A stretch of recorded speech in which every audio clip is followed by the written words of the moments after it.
Hi guys! For today's video, magigis nga pala ang We The Santiago sa Eat Bulaga TV5. Umalis nga pala kami dito sa Cavite, madilim pa, at dito kami nagkita-kita sa McDo, Palapala.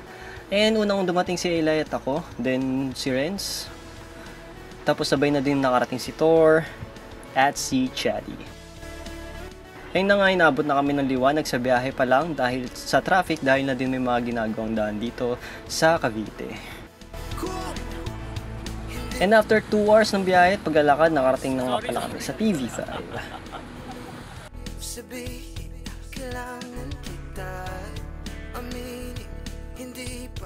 So sa mga oras na to, chill lang kami dito sa parang rehearsal studio ng TV5. Mukha lang kaming chill pero excited na talaga kami sa mga oras na yan. At may halong kaba. And after mga ilang oras, pinapunta na nga kami direct sa studio ng Eat Bulaga. Grabe, ang babait lahat ng staff dito, lalo na si Direk. Yung pag-aasikaso sa amin mula pagkarating namin ay grabe, solid. Para kami sikat na banda, sobrang welcome kami. And yung studio nga pala ng Eat Bulaga ngayon, hindi siya ganun kalaki, pero maganda. Di mo kakalain na maliit lang kasi sa tuwing napapanood ko ang Eat Bulaga, mukhang malaki yung studio.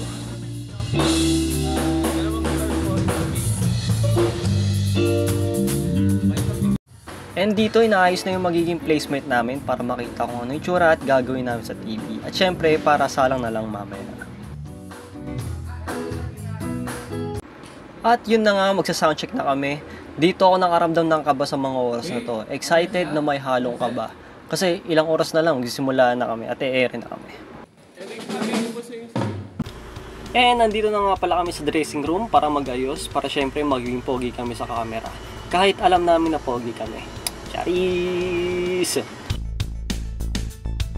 And maya pala dumating na nga pala yung magme-makeup sa amin. Di namin nakalain na need pala talaga mag-makeup sa harap ng camera. Ayaw sana namin pero sabi nga ni ate, iba daw kasi yung itsura kapag walang makeup at meron sa camera. Una nga pala akong minakeupan dito pero ang galing. Di halatang may nilagay sa mukha namin kasi yung mukha namin parang normal lang. Normal na pogi. Charis. Naging fresh yung mga mukha namin as in parang walang nilagay. Ayan, kita nyo naman, diba?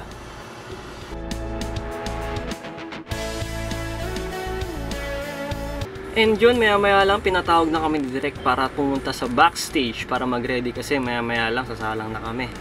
Grabe yung kaba at excitement na nararamdaman namin dito. Sabayin mo pa ng lamig ng aircon sa studio. Ay, grabe ba? Natain na lang kami ni Chad sa dressing room. Tapos yun, nauna na nga pala si Eli magpa-picture kay Raisa. Andito lang pala. Hey! At ito na nga, ilang minuto na lang sasalang na kami. Grabe, first time nga pala namin makapunta. At syempre makatugtog sa national TV.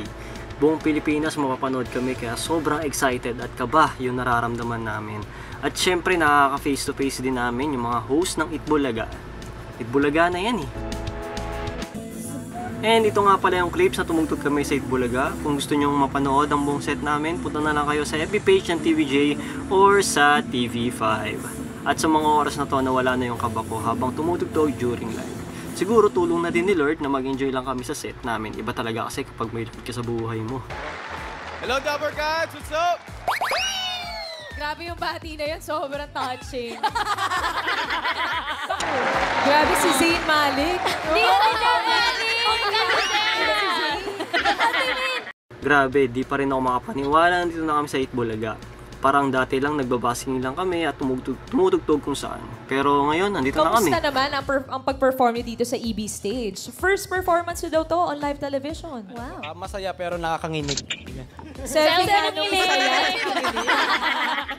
At yun, ang babay din ng mga hosts at nakakatuwa makipagkwentuhan sa kanila. Lalo na si Main, grabe sa kanya talaga ako natatawa. Kahit sa mga simpleng jokes niya, matatawa ka talaga. You can also enjoy our songs online, stream them. Spotify, Apple Music, sa lahat ng streaming platforms online. So type nyo lang We The Santiago so you can enjoy the songs online. And after set, pinag-stay muna kami para manood at syempre para din makapagpa-picture sa kanila after show. Nabanggit kanina, kahit anong status ang buhay, hindi natin pwede kanina needs and good.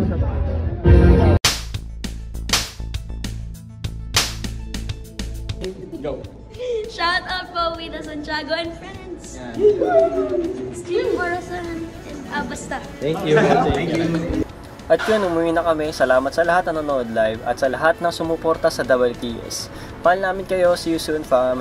Bye!